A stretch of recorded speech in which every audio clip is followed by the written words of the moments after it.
Hello and welcome into the Orlando Drummer Podcast. This is a big episode 20, man. Yes, we have made it. 20 episodes. Yeah, 20. Yeah. Yeah, these went by fast for sure. Oh, yeah. Oh, God. Well, one a week or every other week, depending on when we get to record. Yeah, been moving along, man, that's for sure. I tried to keep this one the same amount. I started this and All In Without on my other podcast. I started those at the same time, and man, that other one is just a lot harder than this. Yeah. This is like, I don't know, drums. I've just been doing drums so long, it's a lot easier to just sit down and talk about drums. But yeah, almost able to drink. I think I say that every week. I think I'm like ready to have a beer during the podcast. Podcast can almost. Do you have a beer? Won't bother me.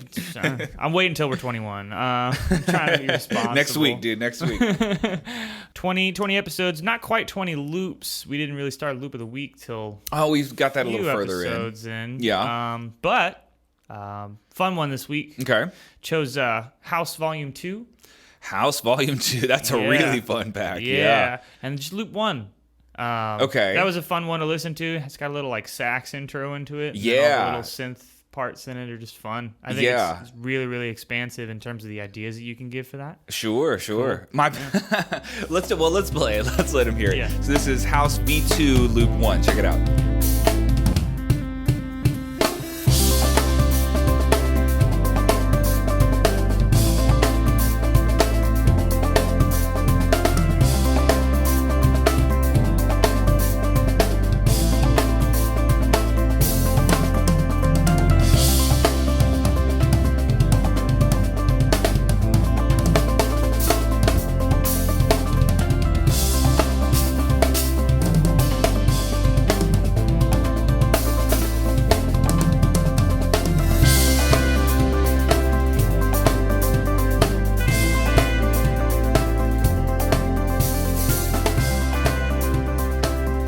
So I think the best description of that, it just sounds like every gay club I've ever been to.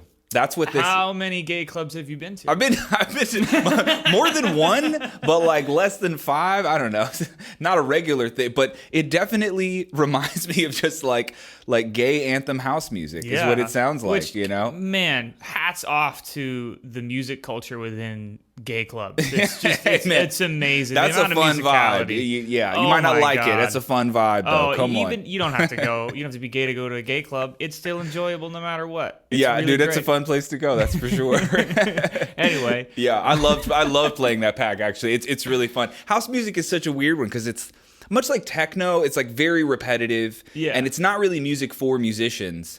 But if you set that aside, like it does have its own like enjoyable qualities to it. You know, it's an interesting style of music for sure. Techno, kind of the same thing, right? Yeah, everything. Respect music. That's the way it should be. Sure.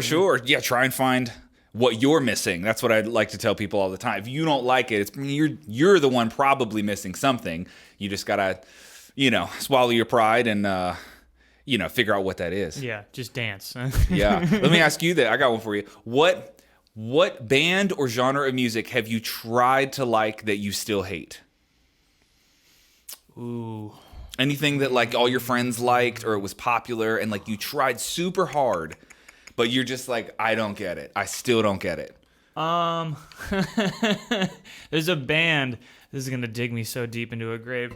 There's a band called the Front Bottoms. I don't know if you've ever listened to them. Front Bottoms. What a name. The music sounds like a garbage can. It just does not like the physical embodiment of a garbage can, but in a music form, that's what it sounds like to me. I don't know. For any Front Bottoms fans out there, I apologize. And all your friends liked it? Yeah, at the time. I don't think I like them anymore, really. But good Lord, did I not care. Yeah. I was just like listening to the band because girls I liked the band. There you go. Okay, cool. Yeah. And then I took a listen to an album, and then I was like, I am not going to change my personality because of this girl. For whatever reason. Could never do it. Yeah. Never do it. Sorry. I don't know what you would call that. Indie folk, spoken word.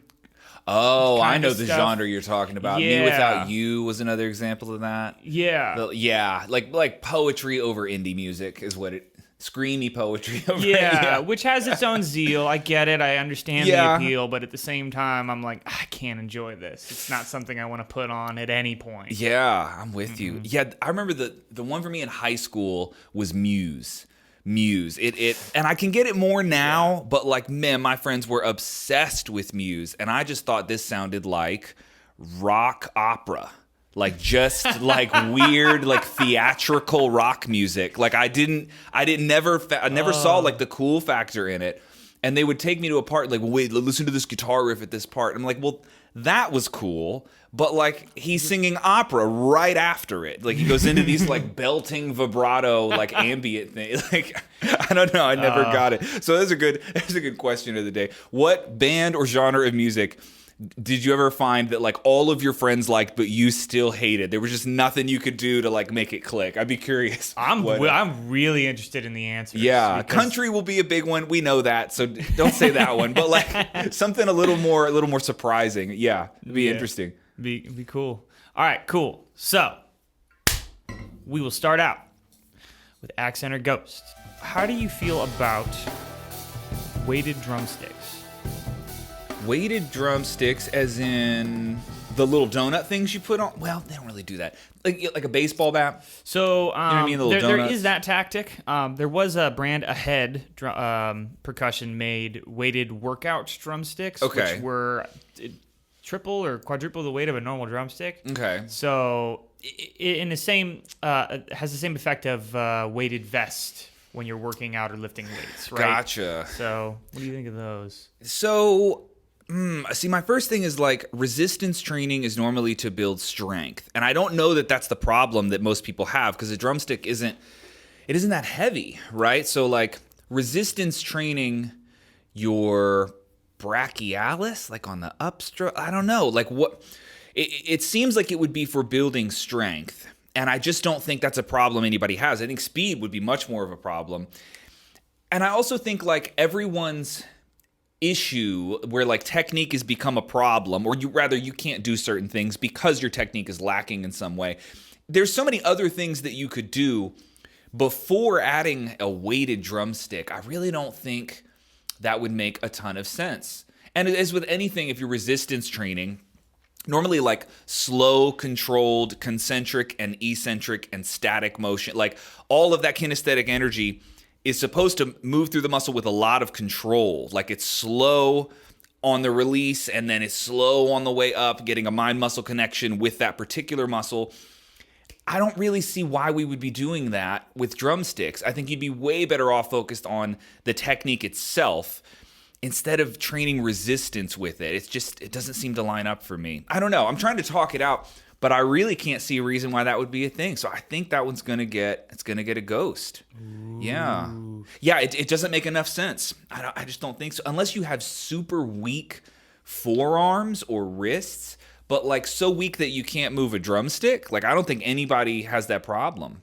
I think it would be in like, take marching band for instance. If those sticks tend to be pretty heavy. Those are huge. And, in terms of what you're doing with your muscles, you would kind of want endurance for these like longer pieces. Definitely, yeah. Right? So maybe that would strengthen the muscles for the endurance reasons, but I could see that. I understand what you're saying about strength. It's really, you don't need to be strong to play drums. Yeah, not at all. Drums are super loud. You don't need to hit that hard. Yeah. I mean, you can be Eloy Casagrande. You can. Or Troy Wright or whomever to hit really, really hard, but you don't have to be. Yeah.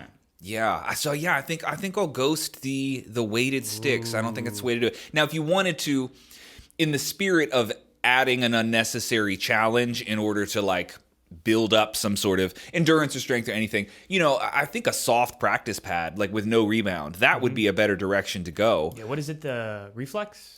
Reflex has one. A ton of them have them now, where they have like, you flip it over, it's got multiple different bouncy surfaces on it. Yeah. One of my favorite ones, it's somewhere in this studio, I just don't know where, but Moon Gel actually makes a practice pad with the Moon Gel material in it, and it's like 6 or 8 inches, and it's blue, and it's insanely squishy. It's just like a black hole for energy. It just sucks up all the energy from the sticks. I don't know if you can still buy those, but that was a really cool one. But Artom Moon Gel workout pad. Yep, Artom, that's the company. Yeah, $34.99 on Sweetwater.com. Interesting, $34.99.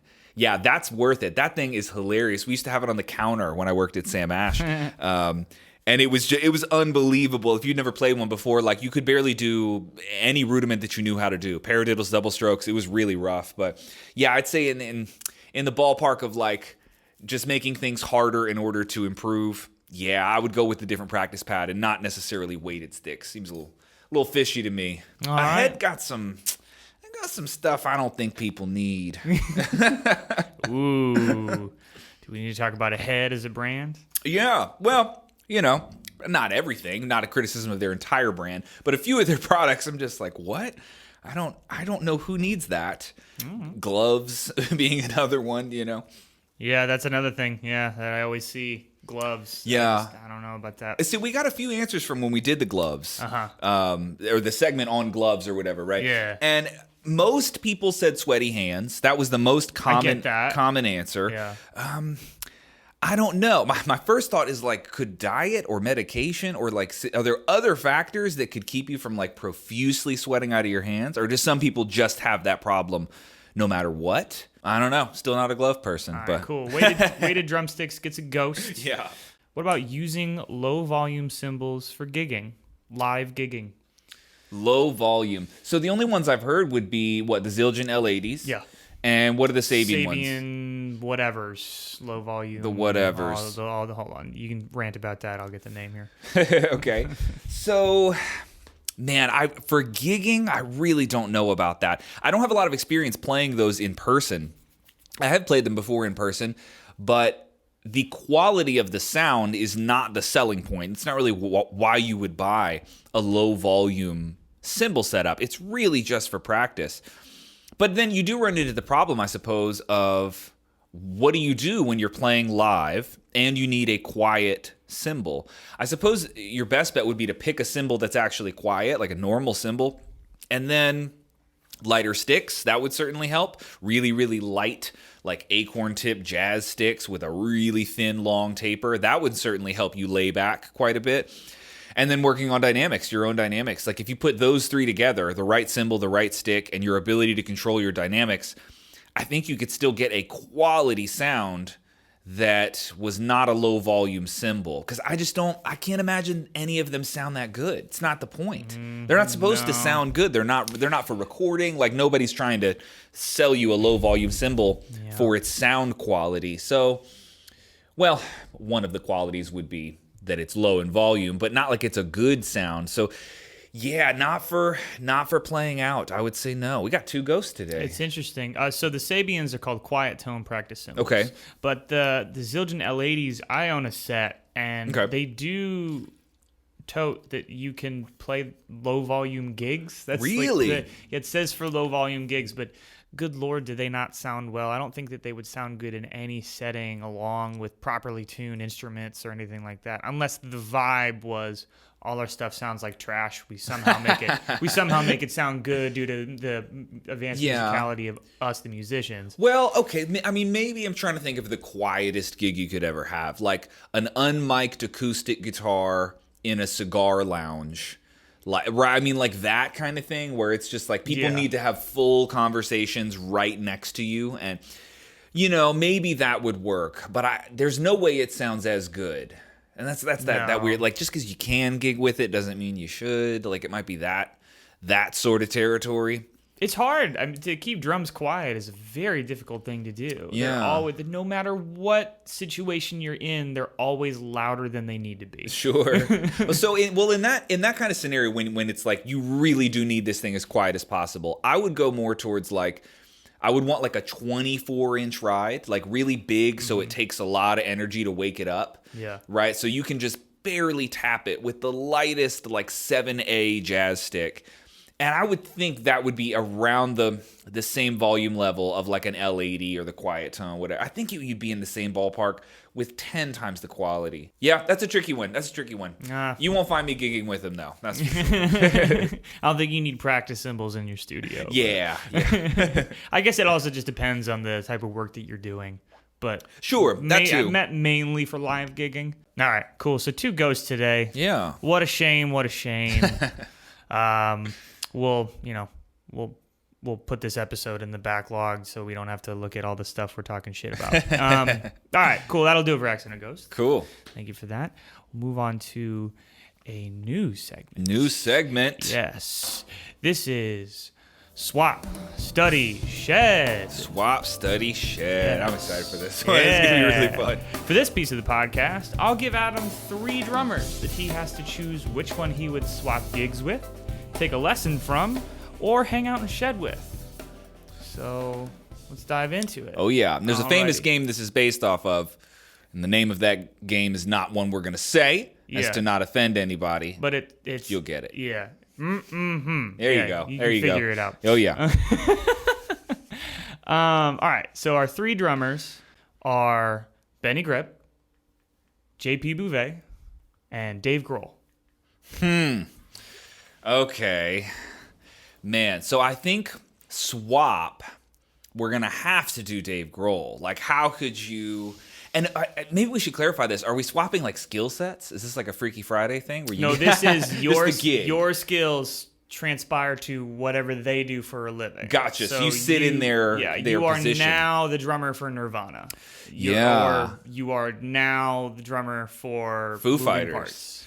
Yeah. Well, he doesn't play drums in Foo Fighters. I'm that's sorry. Taylor Hawkins. I wanted to play guitar. So realistically, I guess if we're going with current bands that are actually a thing right now, it would be Taylor Hawkins. Taylor Hawkins. So, okay, well, we could call them interchangeable for this one, like, because Foo Fighters is what came to mind, but Nirvana has the same cool factor as that. So either way, I want to swap with Dave Grohl. I want to do what he's doing and see what that's like, for sure. So he's the swap.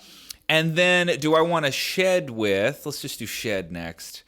Do I want to shed with JP Bouvet or Benny Greb? That's a tough one. I'm getting thoroughly embarrassed either way. So that's kind of the same. I weirdly have shed with JP Bouvet at the Flight Drummers Festival in 2013. Wow. Oh, yeah, it was a long, long time ago. Jeez.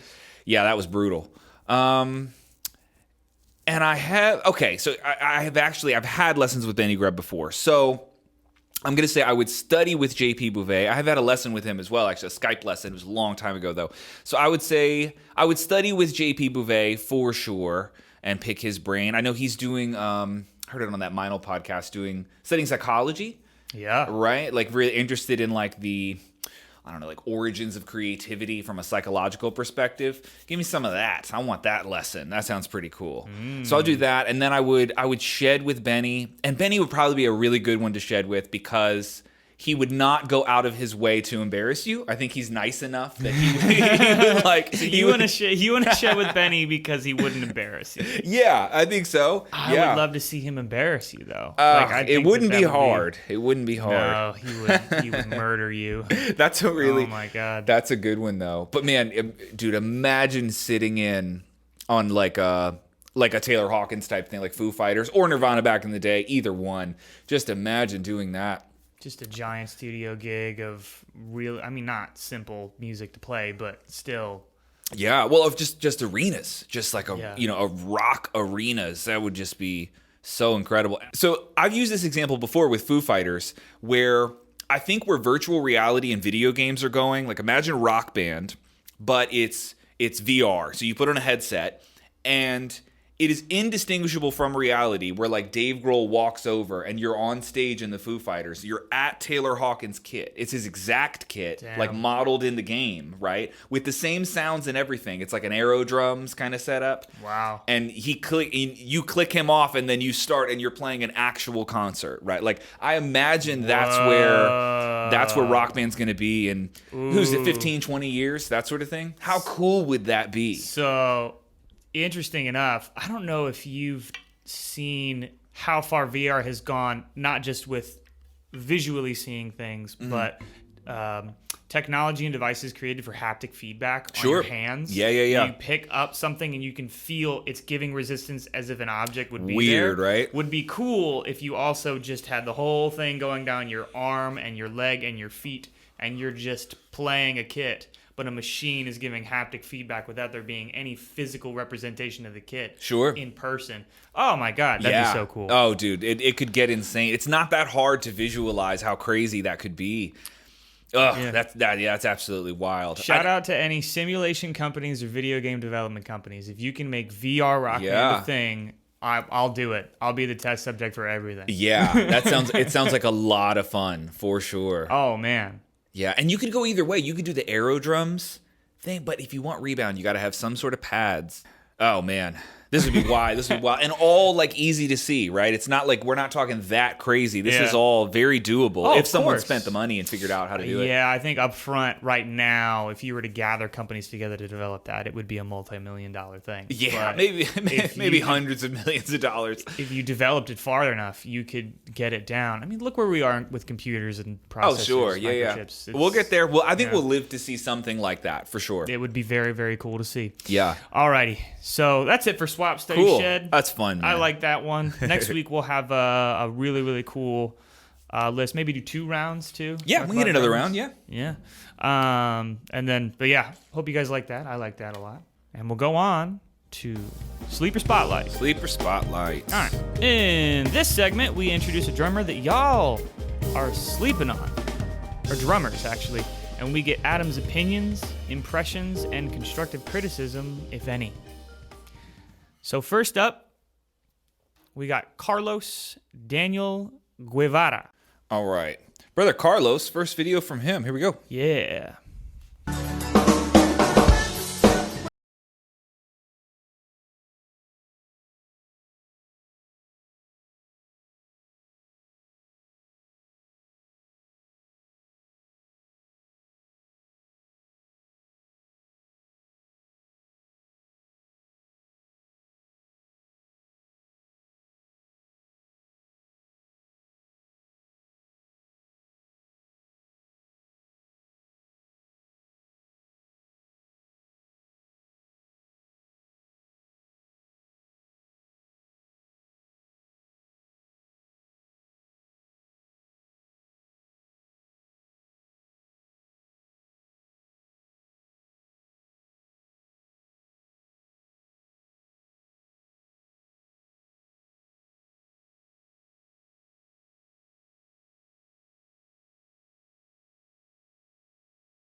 Super cool. What's the song? It's a Toto song. Okay. It sounded like old 80s glam rock-ish kind of. It's cool. So Jeff Porcaro on that one Gotcha. originally. So Carlos here has congenital arthrogryposis multiplex. Okay. So he has a condition which affects all of his limbs. Okay. I thought this was cool. I have a friend of mine who has a limb indifference. Okay. So born without her left arm. And I thought it was important to kind of highlight that something like this can hold someone back, but it is still very possible to get to this skill level with having a condition like this. Sure. So. And first of all, let's talk about his playing, actually. Awesome pocket, right? Like really, really good, really tasteful. And if I'm being totally honest, if I wasn't looking at the video, I would not have assumed at all that this was someone with a disability. So his ability to overcome that and to play, I don't know, just well, right, is super, super impressive, because obviously this guy's facing a totally different set of challenges that, that like drummers like you and I would not. Correct. But what I also love about this is like it's all mental. Like, yes, you have to use your body to physically execute the parts, but like the sound that you make these drums make, that comes from your mind, right? It comes from your consciousness, right?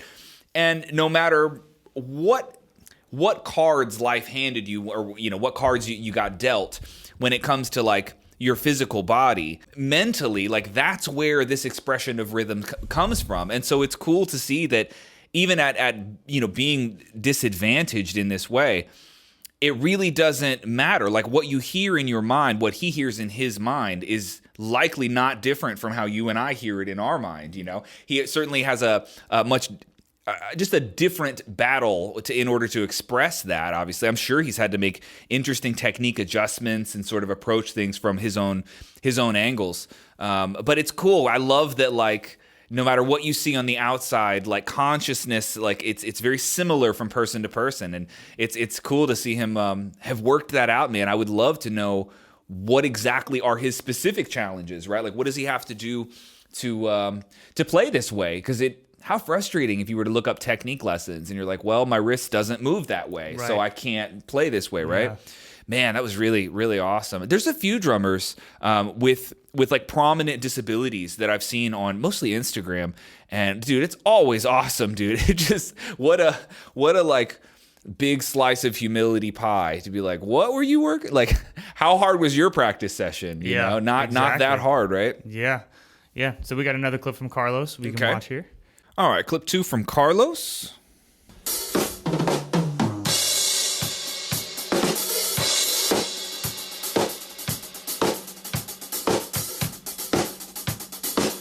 Clean, man. Those triplets on the hats.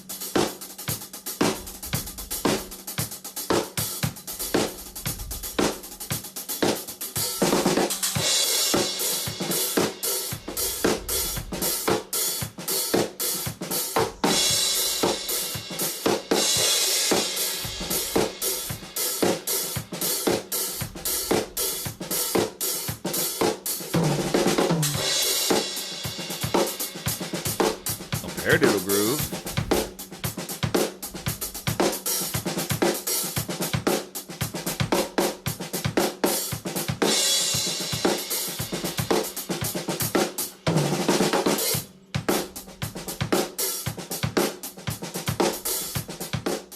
Man, I mean, definitely like more like speed and like cleanliness than I would expect too, right? Like very articulate, man. It doesn't even look like his hands have the same technique either. Like it looks like his left hand is a bit more curved in, and I see a lot of finger technique, which would make a ton of sense, but a bit more wristy with the right hand. And so that reminds me of like the challenge that comes with playing like traditional grip. Like it's two different techniques that you have to get down. And I would imagine that that's a lot of what he's had to work through is like, here's what I have to do with my left hand and here's what I have to do with my right. But man, the rudiments and the speed makes it that much more impressive, man. Because the first clip, he was pretty much just grooving, but to hear those 6-stroke rolls kind of like slung off the rack tom like that, man, that's awesome. I would love to talk to him and hear about, again, like just his specific challenges. Like, what do you have to do that nobody else has to think about except you? It's like these personal burdens that you got to take on. Yeah, man, it's really cool. That's awesome. Yeah, he actually, that was drums only on him covering a Michael Jackson song. Oh, okay. Rock With You. And then fun fact too was doing a deep dive through his Instagram. I found out that 10 years ago when he was touring in China, that he went to the same performing arts center in Beijing that I went to. Whoa. So it's funny to see the pictures of that because I'm like, hey, I've been there. Yeah, that's really cool. Yeah. So he played there? I believe he's from Venezuela originally. He's now based out of Nashville. Awesome. And he toured with the Simon Bolivar Symphonic Orchestra 10 years ago and was able to play with them. Dude, well, shout out Carlos, man. I find these like I mean, different people probably have different responses, but like for me, just deeply inspiring. Like inspiring in the sense of like, what am I complaining about? Like if he can do this, then super cliche, but like so can you, so can I. You know, it's a healthy perspective to have sometimes. So that's inspiring, dude, man. Shout out Carlos. That's awesome. Shout out Carlos. Yeah. Cool. All right, thank you, buddy. Yeah, man. And then we will now introduce another drummer for Sleeper Spotlight. Okay. And this is Liza, I'm going to butcher this, Chepkovskaya. Ooh, Russian, huh? Mm-hmm. Yes. So here's Lisa. Okay. First video from Lisa.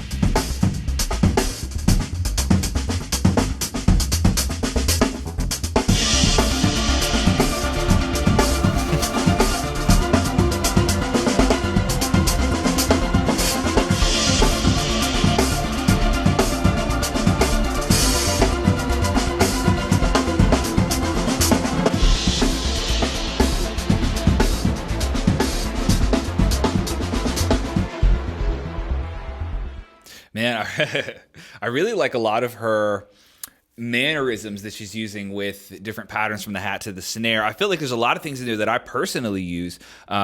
Weird manipulations of the 6-stroke roll, like even doing different variations of right, left, up on the hats, down to a right hand on the snare, like, and throwing kick drums around there, like sandwiching it inside of other patterns. But there were a few mannerisms in there that were really cool.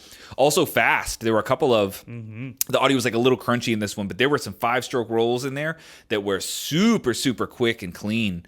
And it sounds like mega hi-hats. Are these like 16s or something? They might be. It sounded like real huge and washy, really cool. It could just be really dry. Yeah, I mean, she's clean, man. I mean, that was really cool. A lot of I talked about future sounds last week, but like kind of sort of in that world of like I don't know, like funk displacement sort of stuff. That sort of world, not necessarily future sounds, but yeah, a lot of cool groove ideas in there. I like that a lot. Sweet. That was awesome. Yeah. All right, let's do next clip from Lisa. Oh, yeah.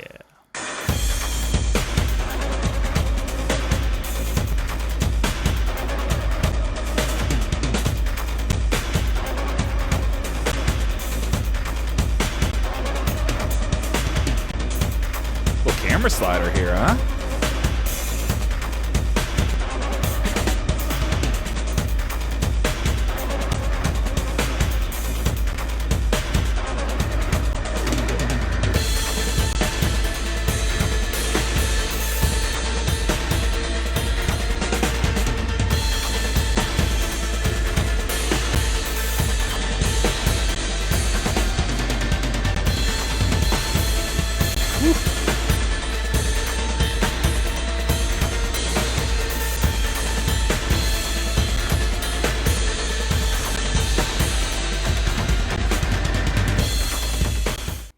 Man, so what I really like is how I almost want to say planned. Like, I don't know if this was a predetermined part or not, or if it was improvised.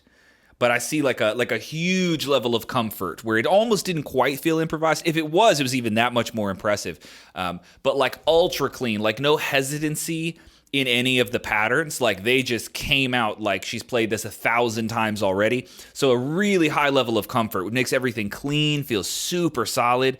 And I love the combination of heavier playing, but like still highly technical, which is obviously in the wheelhouse of Garska, Halpern, even Bouvet is kind of in that category sometimes. But I love that combination because sometimes there's, I don't know, if you go back far enough in metal or just in rock, like you find this simplicity that, just technically it wasn't that hard. Let's go AC/DC, for example. Like it's mostly basic rock beats with some really basic fills. Not a knock on that whatsoever. It's got its own place in musical history for sure. But I don't know. It sort of feels like something about metal drumming being highly technical, using like these jazz funk sort of influences. Something about that still feels like relatively new. And so I like when I see that. It's people combining a lot of the nerdier elements of our instrument with this like more primitive aggression that's been around for a lot longer. So I really liked that blend of those two in here. It was just heavy enough, but also highly technical and really interesting. So that was awesome. Lisa shreds, man. Go follow her. Yeah, shout out to those massive lights that are in that. Got some big old lights, yeah. These are huge. Video production is one skill that you can tack on to yourself as a drummer. And oh yeah, soft boxes. That's the way to go. They take up some space, but that light looks great, man. Oh yeah, all right, awesome, cool. Well, thank you, both Carlos and Lisa. Yeah, give them a follow, man. Sleeper Spotlight. Get them up to 10,000 million followers. They deserve all of your attention and respect. All right, that'll do it for that. And we'll move on to the Q&A segment of the podcast. Q&A, all right. Surprised you still have questions coming in because you did that giant Q&A podcast last week. But we still do. Oh, yeah. All right, so it's a big one. Jerry S. asks, why do you think it is such a common thing for drummers to have a weak hand? Do we take the idea of having a dominant hand as something that should exist everywhere, but we select where we want that to be true? If all drummers acted like at day one, your body was supposed to be balanced between the left and the right, then every drummer would have a symmetrical setup, and any other setup wouldn't make sense. In other words, Do you think it's strange that we are either right-handed or left-handed drummers, and that the other hand automatically becomes the weaker one? Well, I think we need to back out of drum world for a minute and talk about using like your right or left hand. Like there does seem to be something natural about that, where even, let's just say, like infants or toddlers would have a preference of using the right or the left hand. So I think there's this unfair element of this where like you're already going to have picked a favorite, or let's just say, or how you're going to have discovered a natural preference of which hand you like to use early on, long before you started playing drums. So you're not going to be able to go into this with some perfect, unbiased symmetry. I don't think that's how this is ever going to work, unless you were literally raised that way, right? If you were raised to write with both hands back and forth, and here's a weird example, man. My grandfather, he's born in like late 20s or 30s, and he was left-handed. But they used to beat kids and make them use their right hand. That wasn't allowed. That wasn't allowed, right? Why? And I just thought that it was just like how everyone has to do it the exact same way. Whoa. It might be kind of like, do you know anybody that drives with their left foot? Well, because you're not allowed to drive with both. no. They'll tell you like you can't do that. And even one of the more interesting things is countries who have right-hand drive cars, the accelerator pedal is still on the right. That's interesting. Right? It's not reversed. Yeah. It's just on the other side of it's the same layout as if it was a left-hand drive. Yeah, they right? just move the whole like column over. Well, I mean, it definitely can be somewhat trained for sure. Because I remember one time I was looking up like different tactics for how to edit faster, like physically how to edit faster in Final Cut.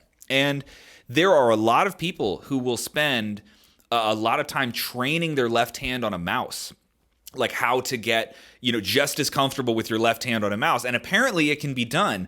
But the problem is you're combating decades of experience with the right hand. Like, will your left hand ever be exactly the same as your right hand? I really don't know that it will. It's like you grew up listening to 4/4. We talked about this a few episodes ago. Will 9/4 ever feel exactly the same? Like, I think you can get it really close, but not exactly the same. I just don't think you can compete with that amount of time put in, right? Like listening to one genre or driving a car a certain way or using a hand or one side of your body a certain way. Another weird example, skateboarding switch, which is backwards. Yeah. Like, you can get it really, really, really comfortable, but it never feels exactly like your regular stance does, So that's the big thing I would say. I don't know that you're ever going to find this real perfect symmetry because you're just combating your entire life experience using, like, let's just say your right hand or the right side of your body. But there's another element to this, and that is that, do you want your hands, or is it best that your hands have the exact same skill sets? Like, isn't it kind of cool that your left hand is better at doing ghost notes with the finger technique and your right hand is more powerful and articulate? Like, I don't know what exactly that breakdown would be, but certainly it's probably true for all of us. Your right hand is way better at doing certain things, and your left hand is definitely better at doing some other things. And part of me sort of likes that approach. I like that if we were to have all of these different limbs, that we shouldn't necessarily try and match their skill sets, like note for note or dynamic for dynamic, that maybe there's something to having a different skill sets for each hand, because that's how you end up playing anyway. I feel like if you matched your right and your left hand, like measurably matched them, where they are equally as fast, what is the advantage? The advantage would be that you can switch, which we don't do. You can now play everything backwards. Yeah. Well, cool, except you don't need to do that, right? Like, I almost like the idea of having highly specialized limbs. And think another weird example of this would be like fighting, like MMA. Like, they'll talk about Connor's left hand, right? Or John Jones' right high kick. Does it really serve them to put in the amount of time to be able to do that same thing with the other hand? They can switch stances, and now it's the other hand you have to worry about. Maybe in a certain context it would be it would be a good thing. I don't know. I like the separation of having them specialized a little bit. Certain things you work on with your right hand, and you don't necessarily have to match that with your left. This is going to be pretty controversial. I think a lot of people would say you'd be best off matching them. Yeah, but, I mean, there have been several drummers that will. One I can think of is Harry Meary. Okay. Right. He did something where he then played with his left hand primarily for or like switched the sides, even though he's right-handed, and did that experiment. And he said that it was like kind of an adjustment period, but he was able to do it. Yeah. There's a couple other drummers that come to mind where mainly if you're just playing pieces where, it would really help because my left hand is free to play this part. Sure. Or I can add more parts into this because my left hand isn't doing anything. Yeah. In these 4 bars or something like that. Yeah. So, I get where you're coming from. Like, there could be an advantage, but there really isn't that much of a noticeable or discernible advantage. Well, maybe the way to look at it is like if you got your hands perfectly matched together, they're identical in their skill sets and capabilities, you're still going to play normally, right? You're still probably going to play like a right-handed setup. You could switch. But will you? Like, will you ever actually... Does it really matter? No. Yeah, it doesn't necessarily matter. You're not like less Now, admittedly, getting your left hand to do all of the things that your right hand could do would allow you to be more creative, more expressive. You'd have a lot more options, I think. But is it worth it? Like, is that worth the time? Or my argument would be you can just concede that this is not worth it and admit that your left hand is good at some shit and your right hand is good at other things, and that makes up this musical blend that is you. Because there are some of the highest level drummers in the world didn't have what you would describe as matched hands. I mean, imagine Buddy Rich with traditional technique. Do you think he could just switch in on the right hand and play exact? Probably not. They were different. A traditional grip is probably an excellent example. Like different skill sets, different techniques. To think you could just reverse those and they'd be exactly the same, like probably not. I don't think Buddy Rich could do that. Any famous jazz player. I think I would put myself in the camp of like, I really don't care if my hands can do the same thing, right? Yeah. I don't care. It doesn't matter. I'm okay with my left hand being really good at some stuff and right good at the other. That's how it appears to me. But I don't know. That's another great question for anybody listening. You know, is it worth it to match your hands? What exactly do you gain from that? Or would you be better off, again, conceding that they are both individual entities that are gonna be good at their own things no matter what you do? Yeah, that's an interesting one. I think it's a weird thing too to be like, oh, this is the weaker one. I think maybe that's where people kind of want to strengthen it. It's just they just don't want to admit that this is weaker than the other, but it doesn't matter. Like we're saying, it doesn't matter. Well, and the thing is, weak is an interesting word because let's just say I ask you to play like a ghost note type groove, right? Just like a groove that has some ghost notes with your left hand on it. And I ask you to play it backwards. So your left hand is just playing eighth notes on the hi-hat, but your right hand cannot play the ghost notes because you're not used to doing it. So which is the weaker hand in that scenario, right? Like your left hand can execute something that your right hand cannot. So, right, like weak is a very interesting word. Like incapable would be a better word. Not up to the same level of comfort, I guess. Depends on what we're talking about. Yeah. That training those muscles and it getting used to, well, no, their left hand usually plays ghost notes, so the right hand's not as fluid or comfortable in that space. Yeah, not as dynamic, not as much control. But if you match it, then you have no problems. True. Ever playing anything. I think that would be the case. It's just like if you do match them and they're even limbs, nobody can ever look at you and say you can't play that because of course you can. Yeah. Well, but that's the thing. That's this ironic part. So I've known this for a long time, but it is interesting. Like you now have the ability to switch, but will you? Will you ever play backwards just for the sake of doing it? Right, because if we're talking about getting paid at the gig to play the appropriate thing, whether in the studio or for a band, nobody cares if you switch. That'll never come up. It's just your choice. If you told someone, I can play this part backwards, they would be like, cool, man, I really don't care which way you play it. Can you just play it normal? Like, whatever. It's nice that you're being a showman right now, but you don't need to be. Yeah. Like, how much time did you spend working on that? Because it's weird. It is a showmanship thing. The other thing is guitarists can't do that. Why would they? Yeah, why would they? Yeah. Ever need to do that? All this to say, it's not that there would be no benefit. I wouldn't argue that. There's definitely some cool things that would happen if you matched your hands that way. But that's an interesting topic, a little deeper than I think we both anticipated. Yeah, we're asking a lot of questions on this podcast. I'm ready to start some fights on the internet. Let's go. Cool. Thank you, Jerry, for the question. Next question is from Eric Dickerson. Okay. He asks, oftentimes when you refer to other drummers, you compliment on how they are such high-level drummers. Mm-hmm. Do you consider yourself a high-level drummer? Why or why not?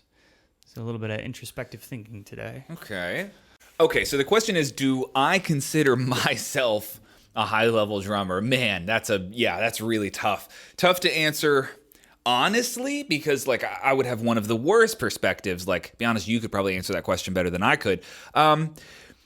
For how I would define high level, I mean, I would say yes, but there are levels among the high levels too. So it's not difficult for me to give you a massive list of drummers who are all better than me. Many of which, many of whom I might know, and some of them I might not know at all. But like, there's no question that I'm not in the top 100, 200, 300, 500 drummers that have ever lived. There's just no question.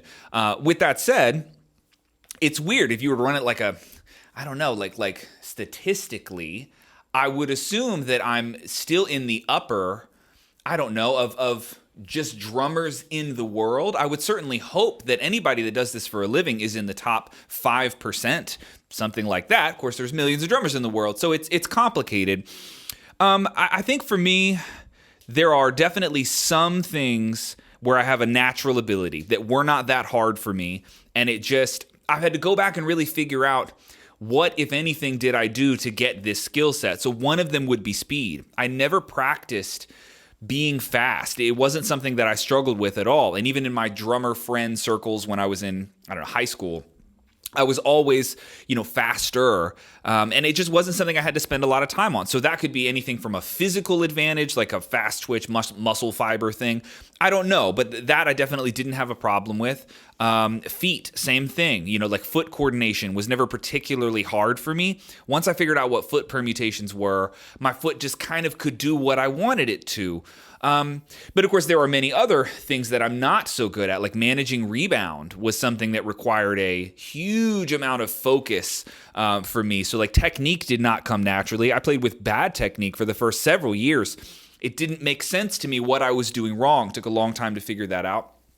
And I don't want to just go through things that I'm good at and things that I'm bad at. I think for me, there is definitely a certain point in musicianship, and I think everybody hits this at a certain point, where you do have a certain sense of pride in your own skill level, not only because you put in the time, but also because, if I look around at the career that I have, like the platform that I've made, not just on YouTube and social media, public stuff, but also OrlandoDrummer.com.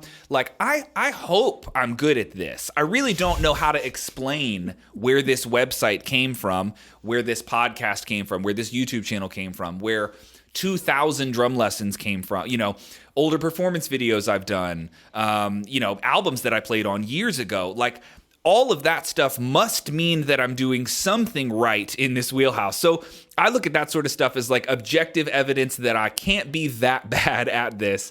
But with that said, I never place myself in any type of competition with other professional drummers. I can be objective and say that this drummer is just better than me, and it doesn't hurt my ego or my feelings to say that. I was never in this to be the best drummer in the world at all. I'm so much of an individualist that I really don't think that's a title anybody gets. It's just recipes, just different recipes all over the place. And of course, I have a sense of pride in my recipe because I know that nobody in the world plays drums exactly like me. But the cool thing is that applies to you too. It applies to everybody listening. If I spent my entire career trying to play like you, I would still fail, and that applies vice versa. You can try as hard as you want to play like I do, and you will always fail. And so I love that individualistic aspect of musicianship. And again, I'm not in competition with anybody. I never look at it that way. I'm just in competition with myself as much as I choose to be. So hopefully that answers your question, man. It's a good question. Interesting for sure. So the question was, do you consider yourself a high-level drummer? Why or why not? Where I think Eric's looking for a yes or a no. By my definition, when I say high level, yes. I would say, yeah. By my own definition, I would say yes. But again, the catch there would be there are levels among the levels, for sure. Yes. Chris Coleman is also a high-level drummer, but also, come on, like that's not a realistic comparison. Like, I'm not saying that him and I are on the same level. That would be an insane thing to say.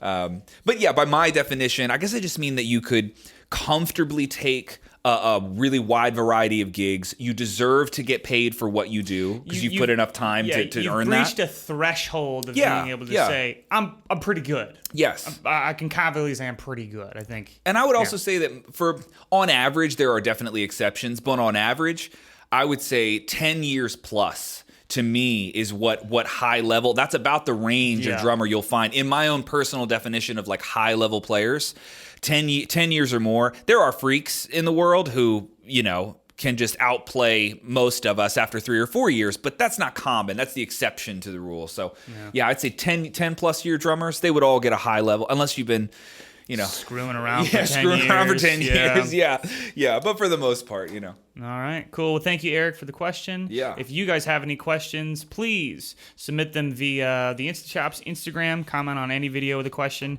YouTube comments on these podcasts or any previous podcasts. The members area of Orlando Drummer. We go through the forums and we look for questions there. Or you can shoot me a question directly at chris@orlandodrummer.com. That'll do it. And do you have any closing thoughts for today's podcast? I got one. Only one. All right, cool. It's another question. Sorry, we're just loading you guys up with questions. So this is actually, it's based off a question that I got. I was going to do it on last week's episode, but I think I'll save it. I'm still really thinking through my answer on it. But it was basically, I won't give away the whole question or my answer, but I want to float this idea to you guys and see what you think. So this particular guy that wrote me, he works at a really prominent music store. And he sort of explained to me how within his own music store, at least, and this company, things have not been going so well. Not a lot of customers coming in, sales numbers not doing good.